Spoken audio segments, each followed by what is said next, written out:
بسم اللہ الرحمن الرحیم۔ السلام علیکم ورحمۃ اللہ وبرکاتہ۔ مذاق یا دوستی میں کسی کی شرم گاہ کو دیکھنا کیسا ہے؟ محترم ناظرین، میرے بچوں کے لیے، آپ کے بچوں کے لیے، بلکہ ہم سب کے بچوں کے لیے سوشل میڈیا جو کچھ سرو کر رہا ہے، شرم سے ہم والدین بھی پانی پانی ہو جاتے۔ جو کچھ دکھایا جا رہا ہے، جو ہماری اولاد اس سے سیکھ رہی ہے، کل کو جب ہم اس دنیا میں نہیں ہوں گے، ہماری اپنی اولاد ہمیں بد دعائیں دے رہی ہوگی کہ ہمارے ماں باپ نے ہماری تربیت اچھی نہیں۔ محترم ناظرین، عورت اور مرد کے جسم کے ان مخصوص حصوں کو جن سے بول برات یعنی پیشاب پخانہ کا اخراج ہوتا ہے، شرم گاہ کہا جاتا ہے۔ اپنی شرم گاہ دوسرے افراد کے سامنے کھولنے سے فطرتاً شرم محسوس ہوتی ہے۔ جب بچوں میں شعور پیدا ہوتا ہے تو وہ فطرتاً ان حصوں کو دوسروں کے سامنے کھولنے کو پسند نہیں کرتے۔ حقیقت میں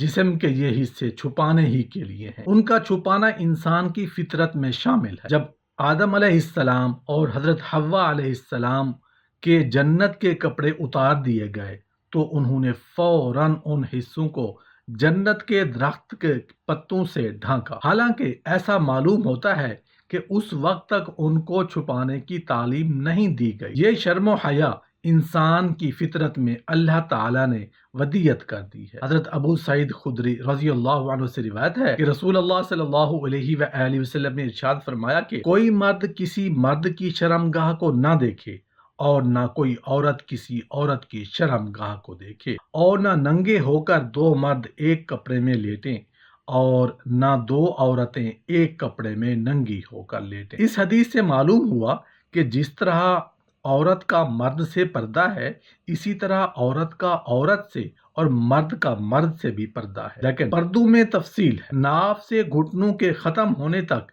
کسی بھی مرد کو کسی مرد کی طرف دیکھنا حلال۔ بہت سے لوگ آپس میں زیادہ دوستی ہو جانے پر پردے کی جگہ ایک دوسرے کو بلا تکلف دکھا دے، یہ سراسر حرام ہے۔ اسی طرح عورت کو عورت کے سامنے ناف سے لے کر گھٹنوں کے ختم ہونے تک کھولنا حرام ہے، اور کافر عورت کے سامنے منہ اور گھٹنے تک، ہاتھ اور ٹخنے تک، پیر کے علاوہ جسم کا کوئی حصہ یا کوئی بال کھولنا درست نہیں۔ بچہ پیدا ہونے کے چند روز بعد جب زچہ کو غسل کرایا جاتا ہے تو گھر کی سب عورتیں اس کو ننگی کر کے نہلاتی اور رانے وغیرہ سب دے، یہ بالکل حرام۔ جتنی جگہ میں نظر کا پردہ ہے اتنی جگہ کو چھونا بھی درست نہیں، چاہے کپڑا ہاتھ پر لپیٹا ہوا ہی کیوں نہ ہو۔ مثلاً کسی بھی مرد کو یہ جائز نہیں کہ کسی مرد کے ناف سے لے کر گھٹنوں تک کے حصہ کو ہاتھ لگائے۔ اسی طرح کوئی عورت کسی عورت کے ناف سے نیچے کے حصہ کو گھٹنوں کے ختم تک ہاتھ نہیں لگا سکتی۔ اسی وجہ سے حدیث بالا میں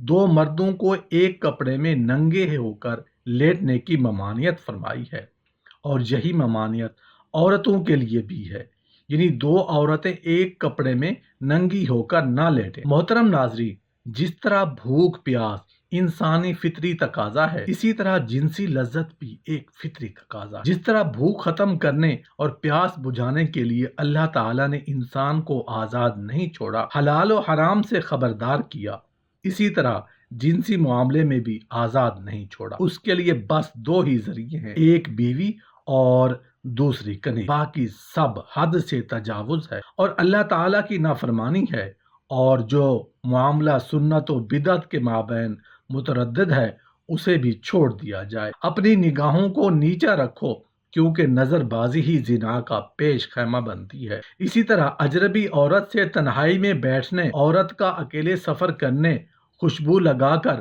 اور زیب و زینت اختیار کر کے گھر سے نکلنے، مٹک مٹک کر چلنے سے بھی منع فرمایا کہ عورت کی عزت و عصمت محفوظ رہے۔ غیر محرم کو دیکھنا تو کجا، امام العلا بن زیاد بصری رحمۃ اللہ علیہ، جن کا شمار بڑے عابد و زاہد تابعین میں ہوتا ہے، فرمایا کرتے تھے اپنی نگاہ عورت کی چادر پر مت ڈالو، کیونکہ یہ دیکھنا بھی دل میں شہوت پیدا کرتا ہے، اور شرم گاہوں کی حفاظت کرنے والے مرد اور حفاظت کرنے والی عورتیں، اللہ کو بکثرت یاد کرنے والے مرد اور بکثرت یاد کرنے والی عورتیں، ان سب کے لیے اللہ نے بخشش اور بہت بڑا اجر تیار رکھا ہے۔ بدکاری سے بچنا اور اپنی شرم گاہ کی حفاظت کرنا ایسا اہم مسئلہ ہے کہ نبی کریم صلی اللہ علیہ وآلہ وسلم اقرار توحید کے ساتھ ساتھ جن امور کا عہد لیتے ان میں ایک یہی شرم گاہوں کی حفاظت ہے۔ چنانچہ اللہ تعالیٰ کا فرمان ہے، اے نبی، جب آپ کے پاس مومنہ عورتیں بیعت کرنے آئیں تو ان سے یہ بیعت لیں کہ وہ اللہ کے ساتھ کسی کو شریک نہیں بنائیں گی، نہ چوری کریں گی، نہ زنا کریں گی، نہ اپنی اولاد کو قتل کریں گی۔ حضرت عبادہ رضی اللہ عنہ سے مروی ہے کہ رسول اللہ صلی اللہ علیہ وآلہ وسلم نے فرمایا، مجھے 6 چیزوں کی ضمانت دو، میں تمہیں جنت کی ضمانت دیتا ہوں۔